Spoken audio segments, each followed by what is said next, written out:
Movie की starting में हमें दिखाया जाता है 3 दोस्तों का एक ग्रुप फोटो खिंचवा रहा होता है। फोटोग्राफर फोटो लेने ही वाला होता है, तभी वह क्रिस के पैरों के नीचे एक माइन देख लेता है जो उसके पैर हटाने से ही फट जाने वाली है। पहले तो सबको मजाक लगता है, लेकिन जब डेनियल नीचे झुक के देखता है तो उनको सब पता चल जाता है कि ये रियली में एक माइन है और सभी डर जाते हैं। एलिशा रोने लग जाती है और उसे विश्वास नहीं होता कि उन लोगों के साथ क्या हो रहा है। फोटोग्राफर अपनी जान बचाकर वहां से चला जाता है। क्रिस को फिक्र होने लगती है और वो अपना पाँव नहीं हिलाता क्योंकि उसे पता है अगर वो पाँव हिलाएगा तो मर जाएगा। आगे हमें दिखाया जाता है डेनियल मदद मांगने के लिए फोन लगाता है किसी को, लेकिन नेटवर्क नहीं आता और वह गुस्से में वहां से चला जाता है। डेनियल आगे बताता है कि यह सब उसी ने किया है और वह आगे बताता है कि तुम दोनों ने मुझे धोखा दिया है। क्रिस यहाँ पर कंफ्यूज हो जाता है। डेनियल बताता है कि एलिसा की मेरे साथ शादी होने वाली है, उसके बावजूद तूने उसके साथ रात गुजारी। वह कहता है कि तुम दोनों मेरे साथ ऐसा कैसे कर सकते हो, और यह काम उसने दोनों से बदला लेने के लिए किया है। एलिसा डेनियल से भीख मांगती है और वह कहती है प्लीज क्रिस को छोड़ दो, लेकिन वह नहीं छोड़ता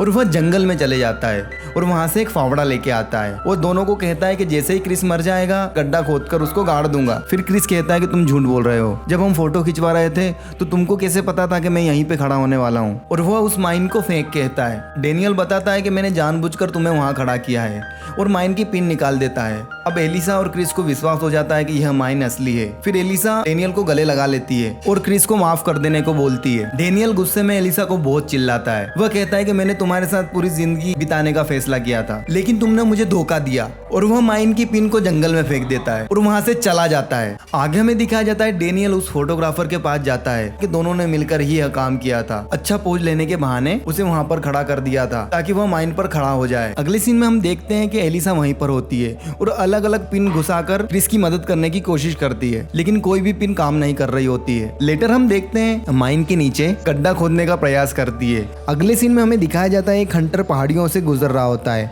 तभी वह एलिसा को देखता है। एलिसा उसके कुत्ते को दूर रखने का प्रयास करती है। वह हंटर क्रिस के ऊपर गन तान देता है और उसे टर्न होने को बोलता है। क्रिस उसे मना कर देता है। हंटर क्रिस के पैरों के पास गोली चला देता है। क्रिस गोली चलने के बावजूद वहां से नहीं मुड़ता और यही कारण की वजह से वह विश्वास कर लेता है कि दोनों सही बोल रहे हैं। क्रिस और एलिसा को बहुत ज्यादा गुस्सा आ रहा होता है हंटर पर। हंटर बताता है कि वह पास में ही रहता है। हंटर दोनों से सच्चाई जानना चाहता था कि वह दोनों यहाँ पर कैसे फंसे। वह क्रिस और एलिसा को कहता है कि अगर वो नहीं बताएंगे वह कैसे फंसे तो वह उनकी हेल्प नहीं करेगा। आगे एलिसा उसे सारी सच्चाई बता देती है और वह एक कंडीशन रखता है कि अगर एलिसा उसके हिसाब से चलेगी तो तभी वह उसकी मदद करेगा। वह क्रिस और एलिसा की मजबूरी का फायदा उठाना चाहता था। वह एलिसा को अंडरवेयर निकालने को कहता है। क्रिस उसके पास का सारा पैसा भी उसे दे देता है और क्रेडिट कार्ड भी दे देता है, लेकिन हंटर को यह सब नहीं चाहिए होता। एलिसा के पास कोई चॉइस नहीं होती। एलिसा उसका अंडरवेयर निकालकर हंटर को दे देती है। हंटर इसके बाद दोनों की मदद करने लगता है और वह गड्ढा खोदने लगता है। तभी उसके रेडियो में से कुछ आवाज आने लगती है। एलिसा हंटर से रेडियो मांगती है। हंटर फिर दोनों के इमोशन के साथ खेलने लगता है और वह एलिसा का अंडरवेयर थोड़ी दूर फेंक देता है और वह एलिसा को कहता है कि रेंग कर लेके आओ उसे। एलिसा गुस्सा होती है, लेकिन उसके पास अदर कोई चॉइस नहीं होती और वह ऐसा ही करती है। हंटर एलिसा को रेडियो दे देता है। वह रेडियो पर किसी से मदद मांगती है, लेकिन दूसरी साइड जो बात करता है उसको इंग्लिश नहीं आ रही होती है। वह हंटर को लैंग्वेज ट्रांसलेट करने को बोलती है। हंटर एलिसा को कहता है कि उसे एक एक करके उसके सारे कपड़े उतारने होंगे, तभी वह उसकी मदद करेगा। पहले तो एलिसा मना कर देती है और क्रिस की जान बचाने के अलावा उसे और कुछ सूझ नहीं रहा था। वह थोड़ा सोचती है और फिर एक एक करके उसके सारे कपड़े उतारने लगती है। हंटर ट्रांसलेट कर रहा था, वैसे वैसे एलिसा अपने कपड़े उतार रही थी, लेकिन हंटर उसकी हेल्प नहीं कर रहा था और वह गलत ट्रांसलेट करके बोल रहा था। अगले सीन में हमें दिखाया जाता है कि एलिसा के पास सिर्फ अंडरवेयर और उसका ब्रा बचा हुआ है और वह रोने भी लगती है। एलिसा को लगता है कि उसने रेडियो पे जो हेल्प मांगी है अब वहाँ हो जाएगी और वह हंटर को बोलती है कि तुम यहाँ से जा सकते हो। जब हंटर वहाँ से जा रहा होता है तो वह एलिसा को कहता है कि मैंने कुछ भी सही ट्रांसलेट नहीं किया, और अगर वह जानना चाहती है कि उसने क्या ट्रांसलेट किया तो उसे उसके अंडरवेयर और ब्रा भी निकालने होंगे। यहाँ पर क्रिस को गुस्सा आने लगता है और वह हंटर को गालियां देने लगता है। हंटर को भी गुस्सा आता है और वह एलिसा के ऊपर गन तान देता है और क्रिस को कहता है कि वह उसकी जबान संभाल कर बात करे। मौका पाकर एलिसा वहाँ से भागने लगती है तो हंटर उसका कुत्ता उसके ऊपर छोड़ देता है और खुद भी एलिसा का पीछा करने लगता है। क्रिस किसी तरह नीचे झुक जाता है और एक चेन की मदद से गन अपने कब्जे में ले लेता है। कुछ समय बाद हम देखते हैं कि हंटर एलिसा के साथ आता है और उसे अपने कब्जे में करके रखता है। क्योंकि एलिसा हंटर के कब्जे में थी तो क्रिस कुछ नहीं कर पाता है और वह फ्रीज हो जाता है। आगे हम देखते हैं हंटर एलिसा को पेड़ों के पीछे लेके चले जाता है और उसके साथ सेक्स करने लगता है। इतने में हंटर का डॉग वहां पर आ जाता है और क्रिस पर हमला कर देता है।